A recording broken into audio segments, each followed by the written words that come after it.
Ricardo Siqueira Bolaño, de la Universidad Federal de Sergipe, Brasil.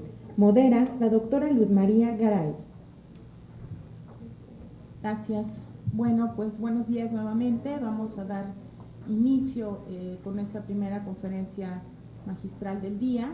Como ya nos ha indicado la maestra de ceremonias, nuestro ponente es el doctor César Ricardo Siqueira Bolaño, que el día de ayer ya estuvo con nosotros participando en el primer panel del coloquio México-Brasil, pero me voy a permitir leerles un breve resumen curricular del doctor.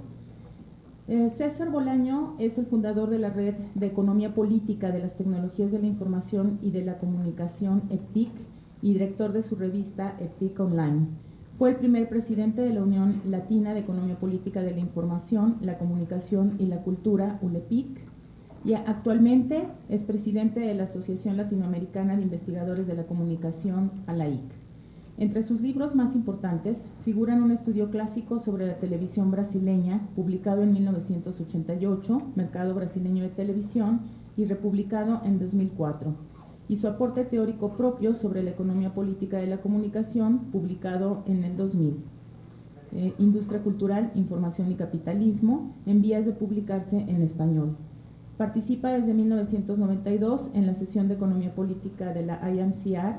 Sus artículos más recientes abordan temas como la economía política de Internet, la crítica de la economía política del conocimiento, regulación y mercado de la televisión brasileña. Es profesor en la Universidad de Sergipe y de la Universidad de Brasilia y ha sido invitado en diferentes ocasiones por universidades brasileñas y latinoamericanas, españolas, y coordinó un proyecto de intercambio CAPES-COFECU Brasil-Francia en los años 90 y actualmente coordina un CAPES-MCD en Brasil y España, que ya ha terminado según me informa ahora el doctor Bolaño. Y bueno, le damos la bienvenida nuevamente a estar con nosotros, le agradecemos que haya aceptado nuestra invitación y sin más doy paso a la presentación de su conferencia. Gracias.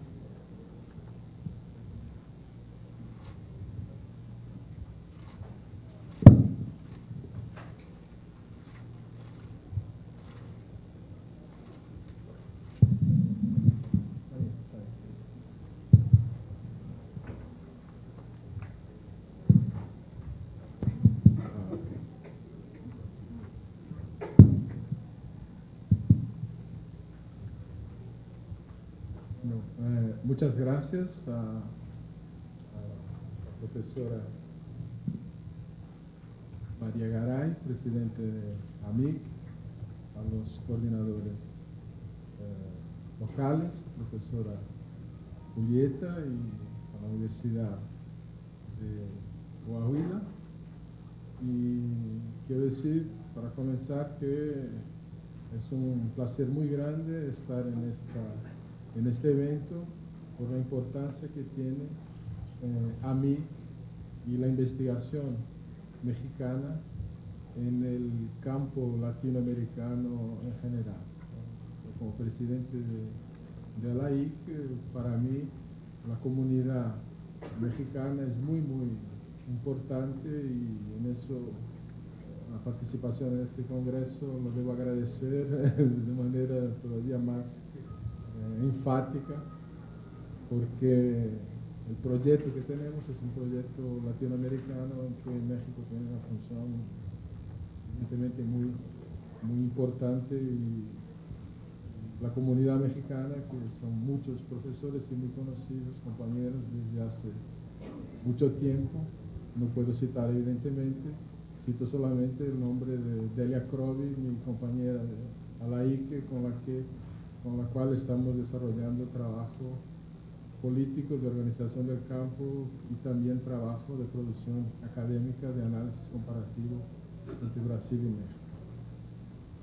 Bueno, sobre el tema que me ha sido propuesto, yo producí un paper aquí. He producido el artículo, que de hecho es vamos a decir, la continuación, es un segundo momento de una reflexión que comenzó hace poquito tiempo la primera parte yo había presentado en Montevideo, una perspectiva epistemológica más general, y aquí busqué concentrarme más en el tema de la comunicación. Pero de todas maneras, es un trabajo que se va a dividir en 3 partes. En una primera parte voy a intentar tratar un poco más sobre temas de la relación entre ciencia social y lo que se podría llamar lucha epistemológica y lucha de clases, o sea, las realidades sociales, cómo determina la estructura del campo en perspectiva histórica. En una segunda parte trataré de discutir un poco más los cambios político-económicos que impactan directamente sobre las comunicaciones y el papel de la comunicación en cuanto a comunicación social, que impone retos a los investigadores, a la investigación en ciencias de la comunicación. Y en la tercera parte, terminar, bueno, entrando más directamente en el tema de la comunicación y de los retos que se imponen en este momento particular de la historia del pensamiento comunicacional y de América Latina y en su inserción internacional.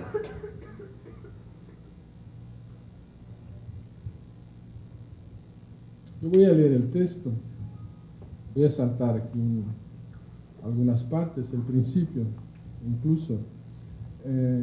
Yo parto un poco de una definición que ha sido hecha por Ernesto Mayo, un argentino, sociólogo, que dice que hay dos movimientos en el campo de las ideas que van a estar en la formación de las ciencias sociales en general, ¿no? Ambos a partir del siglo XVI, XVII. El primero relacionado con las teorías constructivistas de la sociedad y con el desarrollo del individualismo metodológico, y otro relacionado con la revolución científica y la inversión en la relación de hegemonía entre ciencias naturales y filosofía, de manera que las ciencias naturales aparecen como paradigma de lo que sería el conocimiento verdadero y objetivo de la realidad. Este es un proceso que está relacionado, el autor también lo refiere, al desarrollo de las relaciones sociales capitalistas, que ya vamos a decir a partir del siglo XII, la expansión de la forma mercancía en Europa va disolviendo relaciones y va promoviendo un cambio cultural muy importante que va a impactar en estos distintos sectores. Y el surgimiento de las ciencias sociales tiene que ver con esta nueva visión del mundo y esta nueva cultura en el sentido amplio que se constituye en Europa a partir de ese momento. Entonces, las ciencias sociales, el autor se refiere a un tema importante, ¿no?, que es el de que las ciencias sociales aparecen de alguna forma, la economía política es la primera de ellas, como un intento de naturalización de las relaciones sociales capitalistas, que están relacionadas con un enmascaramiento de las relaciones sociales que existen en la propia realidad del sistema, ¿no? La idea de que el capitalismo, al mismo tiempo en que individualiza a los sujetos, efectivamente crea entre ellos relaciones de dependencia muy profundas, pero la unidad se establecerá siempre a partir de mecanismos de mercado, ¿no? Entonces, la naturalización de las relaciones de mercado y de esta forma ya enmascarada, vamos a decir, por decir la expresión marxista, que existe en la propia realidad, de alguna manera es lo que hacen las ciencias sociales, a comenzar por la economía política y básicamente es lo que justifica la crítica de la economía política de Marx, de manera que a partir de ahí, en las ciencias sociales en general, hay siempre una disputa paradigmática que está relacionada evidentemente con la lucha de clases. La idea de crítica de la economía política es interesante porque significa la crítica de la realidad y del pensamiento sobre la realidad. O sea, para hacer la crítica de la economía política es necesario desentrañar lo que estaba nebuloso en la misma realidad, de manera que la crítica social se ve acompañada de la crítica del pensamiento. Entonces un autor como Jean Rettel, por ejemplo, que es un autor importante del campo de la epistemología, dice: la crítica de Marx a la economía política es también una crítica de la epistemología, y la idea del autor, precisamente, de Jean Rettel, es desarrollar el tema en la perspectiva ya no tanto de la crítica a Adam Smith, pero a la crítica a Kant, etc. Bueno, voy a seguir leyendo, que está mejor que si yo les pusiera, es un poquito complejo. En el caso de Jean Rettel, se parte de la relación entre abstracción real y abstracción en el pensamiento, determinante de la separación original entre trabajo intelectual y trabajo corporal, para, explicitando lo que en Marx estaba implícito, llegar a la crítica de la epistemología occidental. No es posible, evidentemente, discutir aquí la compleja contribución del autor en su extensión, ni mucho menos, pero es interesante señalar en passant una parte de la explicación del autor sobre el concepto de naturaleza que brota de las formas de pensamiento propias de la generalización de la forma mercancía. Cito: el esquema del movimiento de la abstracción e intercambio lleva consigo un concepto de la naturaleza entendida como mundo material de los objetos, del que el hombre mismo, en cuanto sujeto de las actividades sociales, se ha retirado. Hemos dicho que por lo que se refiere a la abstracción intercambio, que tiene la misma raíz para Jean Rettel, la misma raíz de la separación entre trabajo mental y trabajo corporal, es de lo que nos habla también Aníbal Quijano al enfatizar el concepto de raza como categoría mental de la modernidad europea.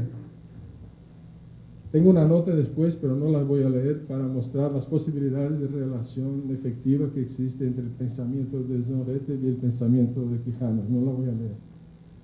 Al enfatizar el concepto de raza, que la construcción del pensamiento occidental parte, según el autor, de la separación entre cuerpo y alma y de la primacía a esta última en relación al primero, objeto básico de represión.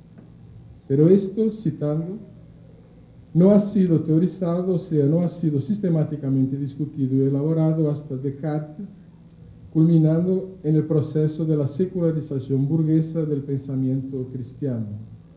En resumen, aquí hay un tramo de Quijano que resume bien el tema.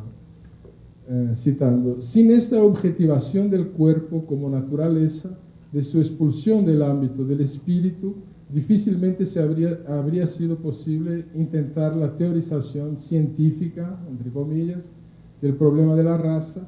De esa perspectiva eurocéntrica, ciertas razas son condenadas como inferiores, no por ser sujetos racionales, son objeto de estudio, cuerpo, en consecuencia, más próximos de la naturaleza. Solamente de esta perspectiva peculiar ha sido posible que los pueblos no europeos fueran considerados virtualmente hasta la Segunda Guerra Mundial, no hace tanto tiempo, antes de todo como objeto de conocimiento y de dominación, explotación de los europeos.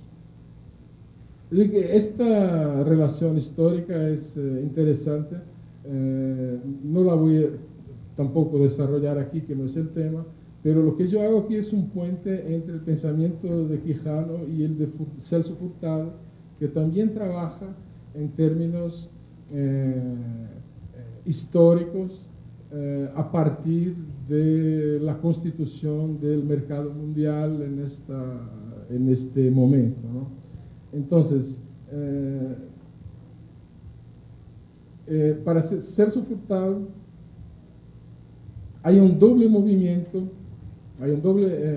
intelectual, ¿no?, marcado por el Renacimiento italiano y por el desarrollo de las técnicas de navegación y las técnicas que van a permitir la hegemonía ibérica en la construcción del mercado mundial a partir de Portugal, que son la base de la expansión europea. Voy a saltar, porque lo que me interesa es que esto está definido en el autor bajo un concepto que yo voy a desarrollar después en una perspectiva coherente con lo que dice, que es de ruptura en el plano de la racionalidad. Entonces, para Furtado hay un concepto, voy a leer una definición que yo he dado del mismo en el texto anterior, ¿no? Es decir, que estos cambios en el pensamiento representan una ruptura en el plano de la racionalidad que involucra una serie de elementos que forman parte de la cultura material y de la cultura espiritual y que están relacionados con los cambios efectivos en la realidad a cada momento, ¿no? Entonces, es un concepto capaz de unificar determinaciones de orden político-económica, cultural y epistémica que establecen en un dado momento histórico una nueva configuración de las fuerzas sociales constitutivas, más que de un modo de regulación, que es el concepto que yo utilizo corrientemente, la estructura compleja multidimensional en que la hegemonía y el poder económico se ejercen. Este es el núcleo central de la idea, ¿no?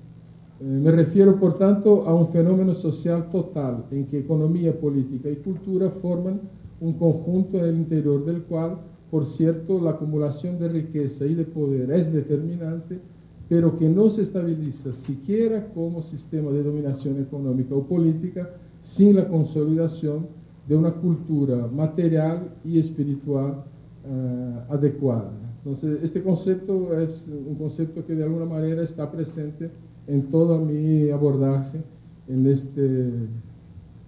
este artículo también.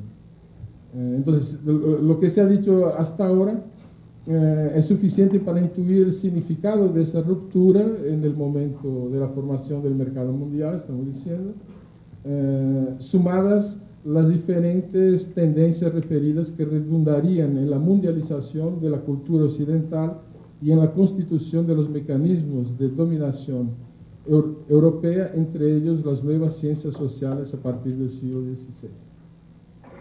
Hay otros momentos que envuelven ruptura en el plano de la racionalidad, pero aquí nos interesa específicamente el periodo de la Segunda Guerra, cuando las ideologías racistas propias de los imperialismos nacionales serán enterradas en la misma cueva del colonialismo bajo la nueva hegemonía global de los Estados Unidos de América. Doy un salto para llegar más próximo del punto al que queremos llegar. Lo que cambia es la organización de los diferentes, en materia científica, ¿no? Es la organización de los diferentes campos científicos que reproducirá ampliamente las mudanzas en la estructura económica en el paso del capitalismo competitivo al monopolista, con todo lo que esto significa en términos de reestructuración económica, política, social y cultural en el sentido más amplio, incluyendo cambios en la subjetividad y en los modos de vivir y de sentir, pautados en gran medida por la publicidad y los nuevos sistemas masivos de comunicación. Estamos hablando del momento preciso de construcción de la hegemonía norteamericana. Este es un tema que yo he trabajado en el libro que se ha citado aquí, Industria Cultural, Información y Capitalismo. No voy a pararme en eso.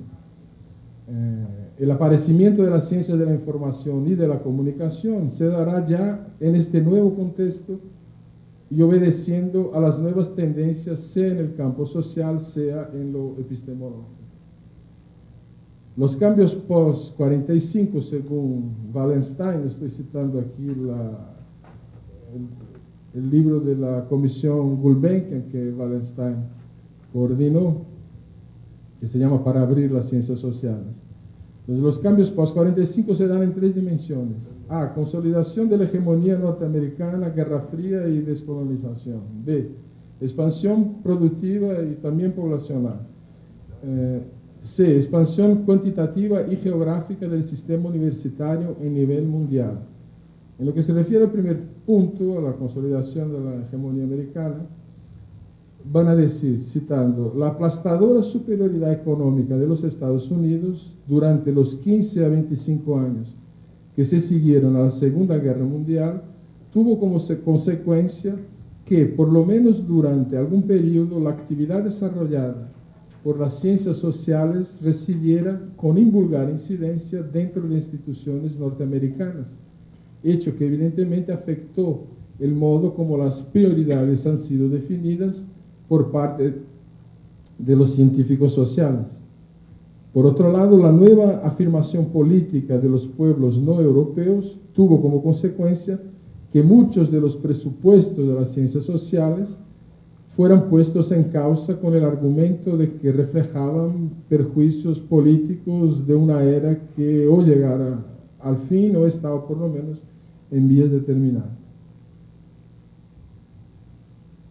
Bueno, el resultado organizativo de la expansión descontrolada de los sistemas universitarios a nivel mundial, que es el segundo factor que cita, expansión de los sistemas universitarios, por su parte, fue una presión estructural en el sentido de la creciente especialización, cuyo efecto más inmediato ha sido, citando, el de incentivar la intromisión recíproca de los científicos sociales en las áreas disciplinares más próximas, olvidando el sistema de legitimación anteriormente edificado para justificar la respectiva especificidad como dominio reservado, ¿no? Entonces, la comunicación ya llega en un momento en que la especialización está siendo cuestionada en función de las nuevas estructuras centralizadas de organización de la producción científica.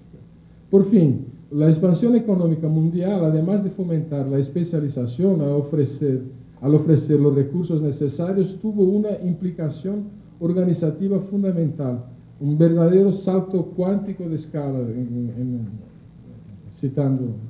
Y bueno, estoy citando, las principales potencias, estimuladas en gran parte por la Guerra Fría, comenzaron a invertir en la gran ciencia.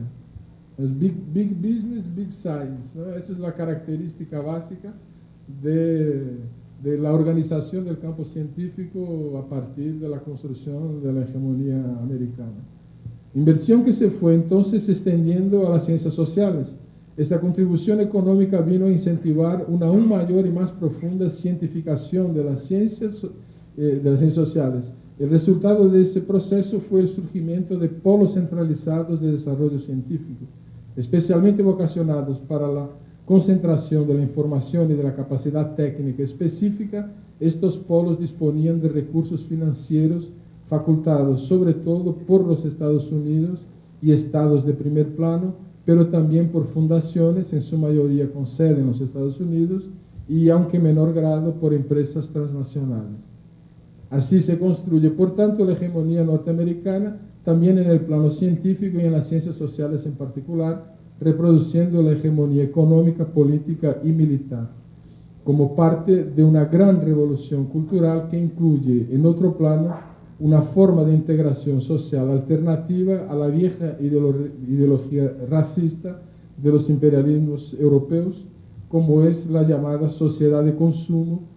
Las formas de integración ahora se darán precisamente por este lado que tiene todo que ver con los cambios en el campo de la cultura y de la comunicación. La llamada sociedad de consumo, profundamente vinculada a la expansión de la publicidad y al surgimiento de la gran industria cultural. Una transformación radical, por tanto, en la cultura material y en la cultura espiritual, que se puede entender en términos de modo de regulación, como yo lo hago en el libro citado, pero también y de forma más completa y más compleja, bajo el concepto furtadiano de ruptura en el plano de la racionalidad, citando el artículo anterior. En lo que se refiere al campo científico, la hegemonía norteamericana repercute evidentemente también en el plano epistemológico. Cito otra vez: en todos los lugares en que la estructuración institucional de las ciencias sociales fue incompleta, los investigadores y las instituciones de los Estados Unidos estimularon, directa o indirectamente, a que se siguiera el modelo establecido, poniendo una énfasis muy particular en las tendencias de tipo más nomotético existentes en el interior de las ciencias sociales. El fuertísimo investimiento público y privado hecho en la investigación científica confirió a estos polos de desarrollo científico una ventaja indiscutible sobre otras orientaciones aparentemente menos rigurosas y menos volcadas a la aplicación de políticas específicas. Así, la expansión económica reforzaría la legitimación a nivel mundial dentro de las ciencias sociales de los paradigmas científicos subyacentes a las conquistas tecnológicas que cada vez más las caracterizaban. Bueno, en esto estamos, ¿no? Después, al final vamos a volver al tema, pero de hecho estamos precisamente en esta situación y las ciencias de la comunicación se ven muy afectadas desde mi punto de vista por esta perspectiva. Enseguida los autores discutirán algunas consecuencias de esos cambios. Para los intereses de este artículo solo les interesa un punto relacionado con el tema de la validez de las distinciones en el interior de las ciencias sociales, que redundará ya en los años 50-60 en el cuestionamiento de las especializaciones, en el desarrollo de los estudios por áreas o regiones y multidisciplinarios, y en el aparecimiento de estructuras transversales de organización del campo científico. Dos aspectos del problema nos interesa subrayar. Por un lado, y como consecuencia de la descolonización, la problematización de la reflexión sobre las áreas no occidentales, que se traducirá en la implantación de las teorías de la modernización y la perspectiva eurocéntrica de las teorías del desarrollo, con implicaciones en las políticas públicas, en la destinación de los recursos, etc. Este es el primer punto central que tiene que ver con nosotros. La Guerra Fría y la necesidad de incorporación de la periferia juegan evidentemente un papel clave en esto. Por otro lado, una de las formas de enfrentar el nuevo problema de la especialización, que se traduce en cuestionamientos de la coherencia y legitimidad de cada disciplina, fue citando el intento de crear nuevas designaciones interdisciplinares, como sean los estudios de comunicación, es la única vez que citan la comunicación en el informe, las ciencias de la administración y las ciencias del comportamiento. Esta es la única referencia del informe al campo de la comunicación. De hecho, los dos aspectos subrayados, la teoría de la modernización, la del desarrollo, y la interdisciplinaridad, el surgimiento de la comunicación,